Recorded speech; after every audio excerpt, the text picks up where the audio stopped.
With every passing week, it feels like Rick Ross is getting pulled into yet another public setback. And believe me, people are definitely starting to notice the pattern. The conversation around him keeps getting louder, making it seem like the spotlight is exposing a new controversy almost every time his name comes up. It's $150 million. Is that accurate? Yeah. They said it, duh. Glory though, morning glory. What it is, Monday morning? Yeah.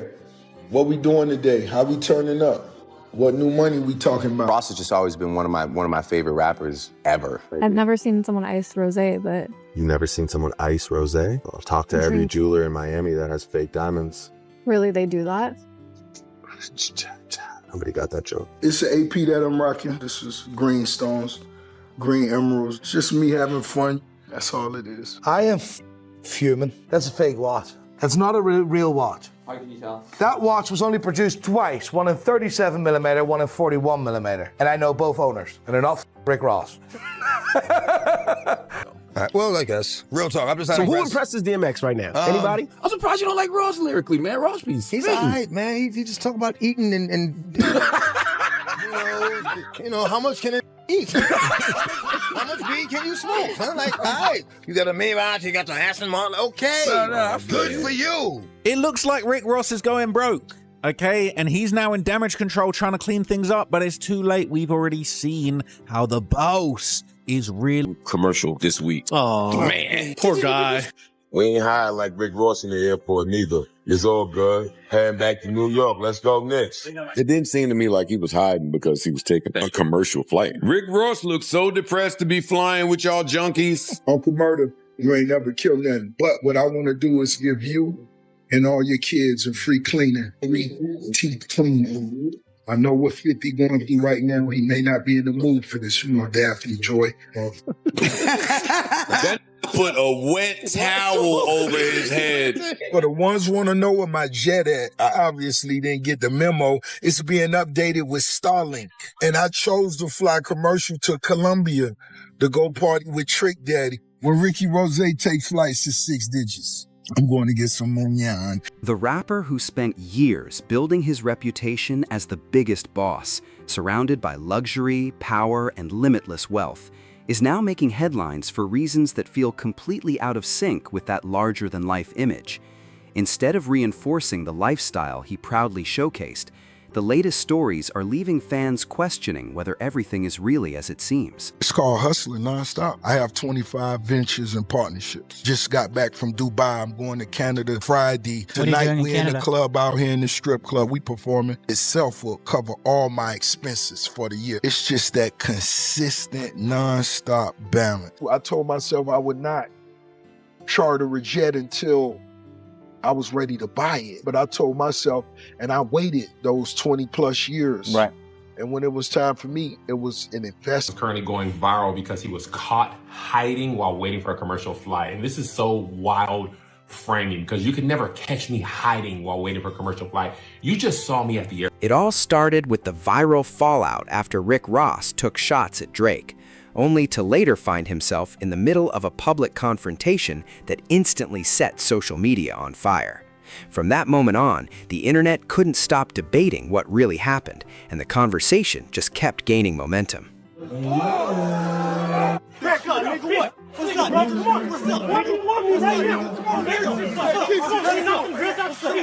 Damn, white boy. Kendrick done bust you in the head before y'all even finish the publishing splits. Then, fans spotted something else that only added more fuel to the conversation when concert tickets were suddenly being offered at discounts of up to 50%, leaving many people wondering if his popularity was beginning to slip. Not long after that, cameras captured Rick Ross flying on a commercial airline with his hood pulled over his head, despite years of claiming he owned a private jet. That single clip immediately had social media asking the same question all over again. Is Rick Ross really running out of money? But don't jump to conclusions yet, because the full story may be far more interesting than it first appears. Ross says there's a simple explanation, claiming his private jet is currently being upgraded with a massive $500,000 Wi-Fi system. According to him, that upgrade is the only reason he was traveling alongside everyone else. And to be clear, there's absolutely nothing unusual about flying on a commercial flight. Millions of travelers do it every single day without giving it a second thought. The difference is that Rick Ross has spent years creating an image of endless wealth and extravagant living online, so even the smallest break from that lifestyle instantly becomes headline material and gives critics plenty to talk about. Your own lawn. I think everybody in Fayetteville, they kind of know when the weather's right and they see that big tractor out there. You got the tractor? You're mowing your lawn. Like a John Deere or something like that? One time for John Deere. Look at it. What kind of rich cut his own grass? Why you out there cutting your own grass? Got the one with the radio, the AC in it. I tinted the windows. How many acres you mowing? Man, I'm not even sure now. I believe close to 400. When I go out and mow the lawn, I had the homies with me too. You're trying to save money, nigga? You don't want to pay for the lawn to get cut, huh? The AC broken in the... So we got a bunch of other smaller tractors. So when they see the big one out, they know that's the boss. Dude, that's the friendship I aspire to have. No, that's all a your friendship. homies on the weekend, like, yo, what y'all Yeah, let's cut the grass. No, that's some of the coolest shit. Before we break down the questions surrounding Rick Ross's private jet and whether his explanation really holds up, there's another chapter of his journey that you definitely need to know, because it adds important context to everything happening now. Long before the fame, the record deals, and the life-changing partnership with Jay-Z, William Roberts II, better known today as Rick Ross, was a gifted football player who earned a scholarship to attend Albany State University, proving his path to success looked very different in the beginning. You had to be a top, well, some stunners out here. A top football player in the country. Yeah. So who's all recruiting you? Everybody. A lot of rappers had dreams of making it in sports before music changed their lives, so Rick Ross wasn't unique in that respect. That part of his story has never really surprised anyone. The real controversy began years later, and that's where things took an unexpected turn. For a long time, questions have followed what allegedly happened during the mid-1990s, with critics arguing that parts of the story seemed to change depending on when they were told. One of the biggest names pushing those questions into the spotlight was longtime rival 50 Cent, who repeatedly pointed to older reports and even referenced comments from an interview involving Ross's former girlfriend. While 50 Cent wasn't the first to bring up the topic, he certainly made sure the conversation never faded and kept it circulating for years. Oh, Rick, while he was working in law enforcement? He was a correction officer. So we're clear he was a correctional officer? Yes. Even though Rick Ross has spent years denying and pushing back against those accusations, reports that became public in 2008 claimed that he had previously worked as a corrections officer at a prison in Florida. The revelation instantly became one of the most talked about moments of his career, giving critics fresh ammunition and fueling a debate that has followed him ever since. As a prison guard at one point, Rick, is there any truth to that? No, that's not true. But that's disappointing to hear that he said that. He said that. The news caught a lot of fans completely off guard and quickly turned into one of the biggest controversies of Rick Ross's career. Everything escalated after a single photo began spreading across the internet. The image showed a 19-year-old William Roberts smiling while dressed in a corrections officer uniform, and you won't believe how fast it became one of the most widely discussed pictures tied to his name. These days, Rick Ross no longer denies that he once worked in that position. Talk about it all, because were you a correctional officer at one point? I was, yeah. So going all the way back, when was that? How long ago? Maybe when I was 20. 20 years old? Yeah. You know, I didn't really get to make it to the prison, because you got to go through training and all that, and I didn't last long. I may have lasted 4 months. Right. Before they said, yeah, I was a little... Rick Ross has always described that job as nothing more than a brief stop in his life, claiming he was frequently late and only stayed there for about 4 months. But here's where the story takes another unexpected turn. Public employment records tell a very different version of events. According to those records, William Roberts worked as a corrections officer in Miami-Dade County for roughly 18 months, not just 4. The same documents also suggest he maintained an excellent attendance record during his time there. Those records state that he was hired in December 1995, resigned in 1997, and earned an annual salary of around $26,000 before leaving the position. The gap between the official records and Ross's own account has kept fans and critics debating the issue for years. Drake has repeatedly used Rick Ross's former profession during their public exchanges, making sure that chapter of his past never completely disappeared from the conversation. Ross has always been one of my favorite rappers. For many artists, a revelation like that could have seriously damaged their credibility, especially when their entire image is built around being a larger-than-life street boss. Rick Ross, however, responded in a completely different way. After moving on from that chapter of his life, everything changed in 2006 when he famously claimed that after about an hour fueled by some good kush, he came up with his breakout record, Hustlin'. Not long afterward, he landed a major deal with Jay-Z at the age of 29, and from there, his career took off at incredible speed. His debut album debuted at #1, an impressive accomplishment for a first-time artist, while his larger-than-life persona quickly became part of his brand. The signature beard, dark sunglasses, luxury cars, massive Miami mansion, and the image of unstoppable wealth all blended together to create the Rick Ross persona the world came to know. It's a motherfucking business, homie. I hope you calling about money. What you calling about then if it ain't about no money? You know I only like to talk about money, but since I love you, what else you talking about? As Rosé transformed into one of the biggest stars in hip-hop, millions of fans bought into the larger-than-life persona without ever asking one important question: where did the Rick Ross story actually begin? Believe it or not, even his stage name has been at the center of controversy for years. The name traces back to Freeway Ricky Ross, the infamous former drug trafficker whose story was already widely known long before the rapper became famous. According to Freeway Ricky Ross, the Miami rapper adopted his name and borrowed elements of his public identity without permission as part of building the Rick Ross brand that fans know today. Confront Rick Ross about you? Not in person, no. Anytime I'm around, he disappears. Like, hey, why are you running around with this dude's name when this dude's out of jail now? Well, you know, these guys, like we talked about, when you got some money, they don't care if you beat, making them lick tampons, everybody.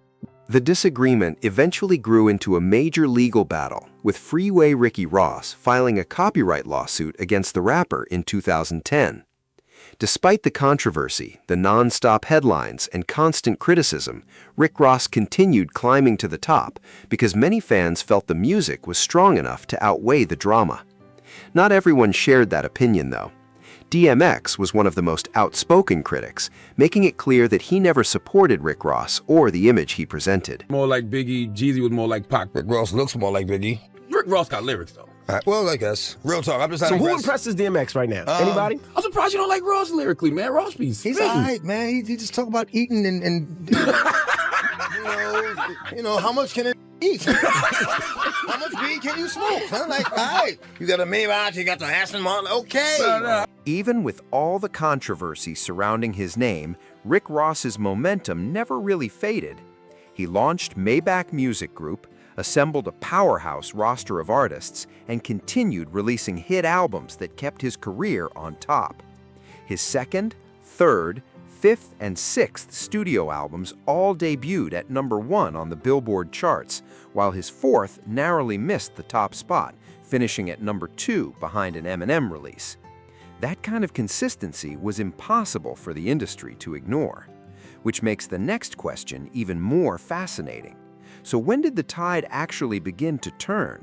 Did fans slowly lose interest in the music, or was there a much bigger story unfolding behind the scenes? As with so many major hip-hop storylines, the trail eventually circles back to Drake and his track 5 a.m. in Toronto. On that record, Drake famously rapped, "The part I love most is they need me more than they hate me." Looking back now, those lyrics seem far more meaningful than they did at the time. The irony is that before Drake started clowning Rick Ross online and making him the subject of endless jokes, he was actually one of the biggest reasons Ross's reputation became even stronger. Drake once publicly praised Rick Ross as one of his favorite rappers. Fast forward to today, and that mutual respect appears to have completely disappeared as their relationship has taken a dramatic turn. For well over 15 years, Drake and Rosé weren't just occasional collaborators, they were widely viewed as one of hip-hop's most reliable and successful duos. Respect for a lot of rappers, but I got one guy.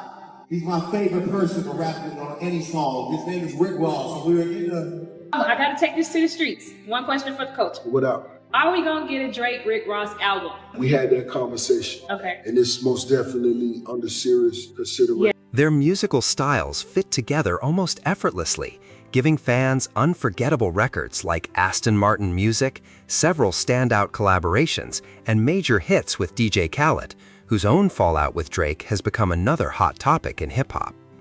Rick Ross has built an impressive catalog over the years, but only one track has surpassed the incredible milestone of 1 billion Spotify streams, and it was his 2019 collaboration with Drake, Money in the Grave. Their records together have consistently ranked among Ross's biggest streaming successes, showing just how much fans loved hearing the two artists on the same track. The chemistry was so undeniable that rumors of a joint album, reportedly called YOLO, kept resurfacing year after year. Considering Drake has released multiple collaborative projects throughout his career, a full-length album with Rick Ross always felt like it was only a matter of time. But looking at where things stand now, that project seems to be completely dead before it ever became reality. Instead of linking up with Drake, Ross went in a different direction by releasing a collaborative album with Meek Mill in 2023. You dig? Hold on, how long has this been in the works, man? I'm gonna be honest, this just was a quick vibe, maybe 2.5 months, you know what I'm saying? Yeah, 2.5 months. Now, do you guys care about album sales anymore? Of course, this point? As a businessman, you do. That's like niggas selling drugs. Rick Ross later described the project as something that came together fast and almost effortlessly, but many listeners felt that rushed process was reflected in the final product, especially after years of sky-high expectations. A collaborative album from Rick Ross and Meek Mill looked like the kind of release that should have dominated the charts. Instead, the results told a completely different story. Ironically, despite Ross previously emphasizing the importance of strong album sales, the project ended up becoming one of the weakest commercial releases of his career. Some fans even mocked the performance by joking that instead of going platinum, it went certified paper plate after debuting with surprisingly low numbers and peaking at just number 23 on the charts. On the surface, that seemed like the perfect opportunity for Ross to reunite with Drake, who had remained the world's most streamed rapper for well over a decade. But then came 2024, and everything took a dramatic turn. Early that year, Rick Ross appeared on a live stream with Miami creator Aiden Ross, where he once again praised Drake and made it clear that he still had respect for him. Stay scheming, I'm gonna say stay scheming. Legendary song right Yeah, I there. see it. You have to put that there. Drake came out. He came out to us. He came out in the streets. He came to us when we put that record together. It was one of those. Yo, Rose, what is your true relationship with Drake? Nah, the love is genuine, and it's been like that for close to a decade now, since he came in the game. You know what I'm saying? When Drake was just getting on the team, being in Miami, needed a record, I moved for him the same way I moved for Weezy. But in less than 3 months, everything fell apart, transforming one of hip-hop's strongest alliances into one of its most talked-about feuds. In March 2024, Future and Metro Boomin released We Don't Trust You, the album that helped spark one of the biggest rap rivalries in recent memory. Fans will remember that Kendrick Lamar's explosive guest verse aimed at Drake set off a chain reaction that spread across the entire hip-hop industry. But there was another detail that quickly grabbed everyone's attention. Just 7 tracks later, Rick Ross appeared on track 13, Everyday Hustle. Considering how close Ross and Drake had been for years, his appearance on that project immediately had fans asking questions. At first, some people believed it was strictly business, but the clues kept piling up. After publicly showing support for Kendrick Lamar's diss record, Rick Ross made his stance even more obvious by unfollowing Drake on Instagram, leaving very little doubt that their longtime friendship had taken a serious hit.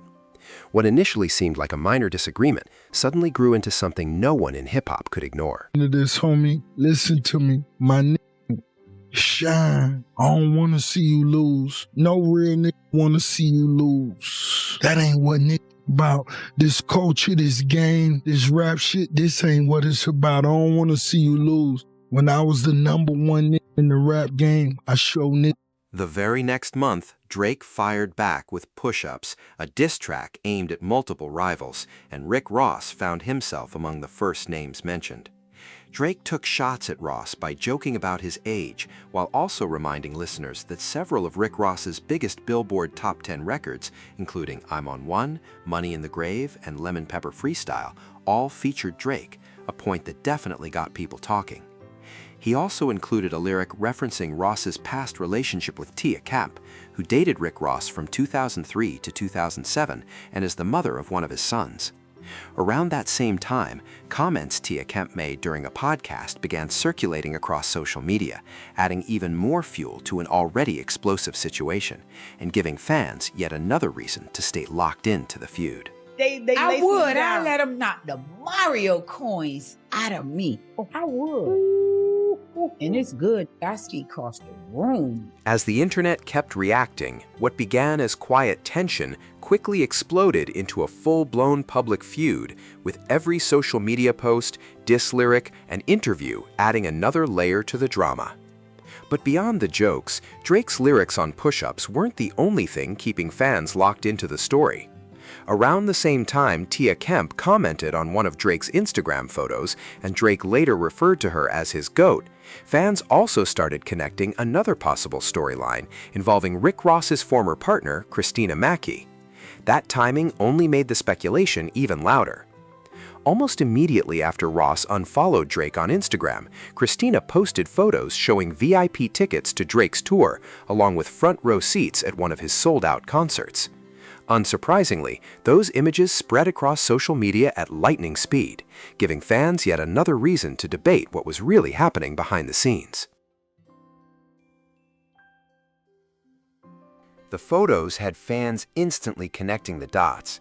Whether it was all just a coincidence or something more, social media came up with countless theories, and with every new post and headline, the tension between Drake and Rick Ross continued to escalate. Rick Ross wasn't about to stay silent for long. Shortly after Drake released Push-Ups, Ross stepped into the studio and fired back with his own diss track, Champagne Moments, complete with a music video aimed directly at his former collaborator. Throughout the record, Ross repeated the long-running accusations that Drake relies on ghostwriters, and even sampled one of Drake's speeches during the outro to drive his point home.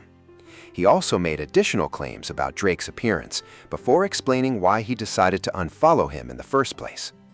According to Ross, "I unfollowed you because you sent a cease and desist to French Montana. You brought the police into it and hated on my dog's project." He then doubled down by saying Drake was no longer the same person he remembered from the days when they were creating those early records together. Montana done came to me and we done had conversations. Nigga, listen, we ain't on no I'm not on no disrespectful Montana real. Ricky Rose, you know me. You know I love to be disrespectful. That's what I am. But my nigga, listen, it's deeper than rap. It's deeper than rap, homie. This is the first time I said this, Montana with you the long. The alleged cease and desist situation has never been fully explained, and that only made the entire story even more confusing. The confusion grew even more because French Montana has continued to maintain what appears to be a friendly relationship with Drake, leaving fans wondering what really happened behind the scenes. Rick Ross later claimed the conflict was deeper than rap, suggesting there was much more involved than just diss tracks. As the feud spilled across Instagram, Ross continued taking public shots by posting "Champagne Poppy, whose nose is that?" before accusing Drake of altering his appearance and claiming he had his nose reshaped and his abs enhanced, adding even more fuel to an already explosive rivalry. Me waking up from a nap, I just realized BBL Drizzy called his mommy on me. He shared their text messages between each other. Cupcake Drake, tell your mama you stayed out past your curfew.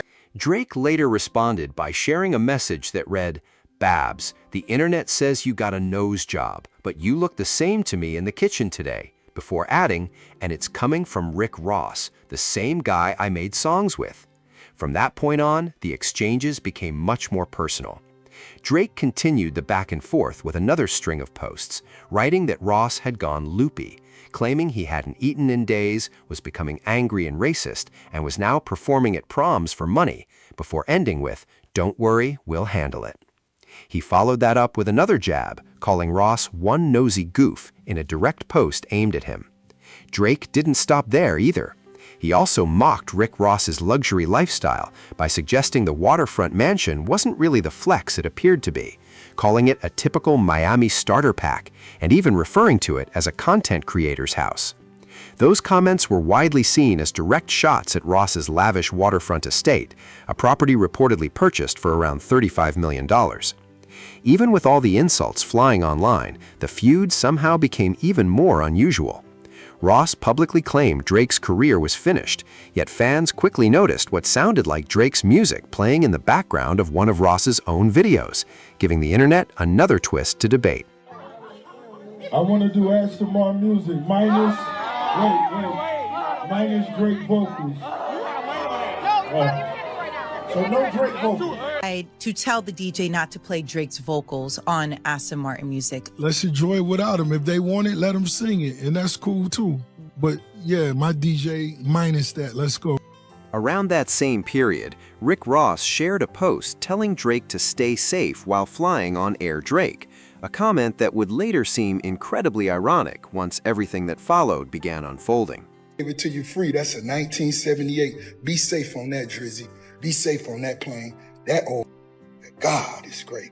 Y'all need to pray for Drake and tell him, park that old ass plane. It's a 1978 cargo jet. People gave it to him free for promo. And I ain't hating, but be safe. If something was to happen to you and I couldn't tell you this, be safe. And anybody getting on it, be safe, man. Wear your seat belts and make sure the oxygen thing's in there, because that shit was just for love. Just a few days later, the story took another unexpected turn when a fresh headline suddenly grabbed everyone's attention.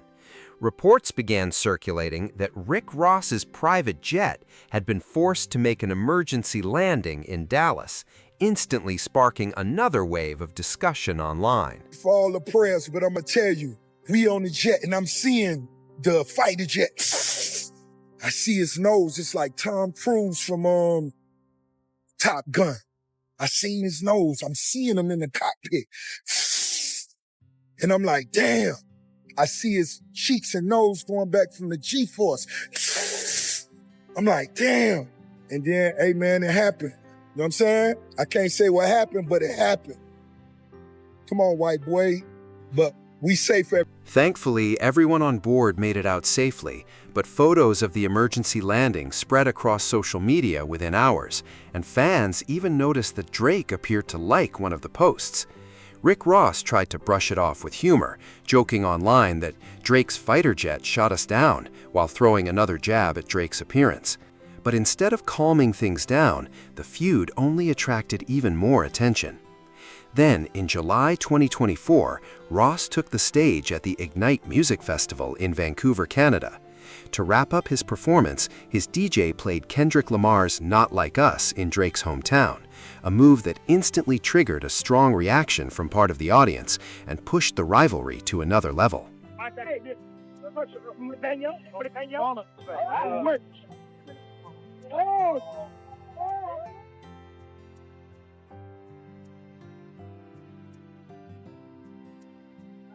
Keep going, keep going, keep going,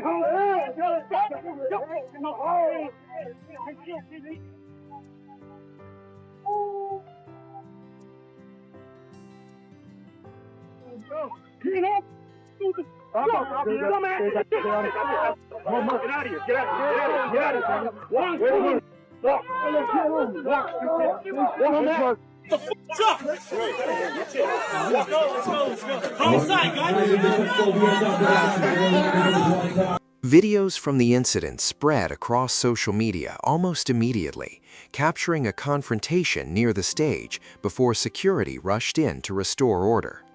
The footage quickly became one of the defining moments of the Drake and Rick Ross feud, showing that the conflict had grown far beyond diss tracks and social media posts, with the tension now spilling into real-life situations that everyone was watching.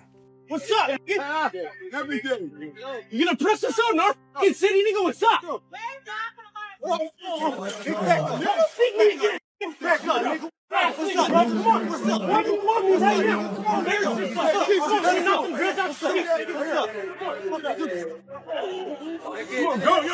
Get him home. Somebody get him to the car, bro. Those words quickly became part of one of the most viral clips from the incident, as the video racked up millions of views following the confrontation in Canada.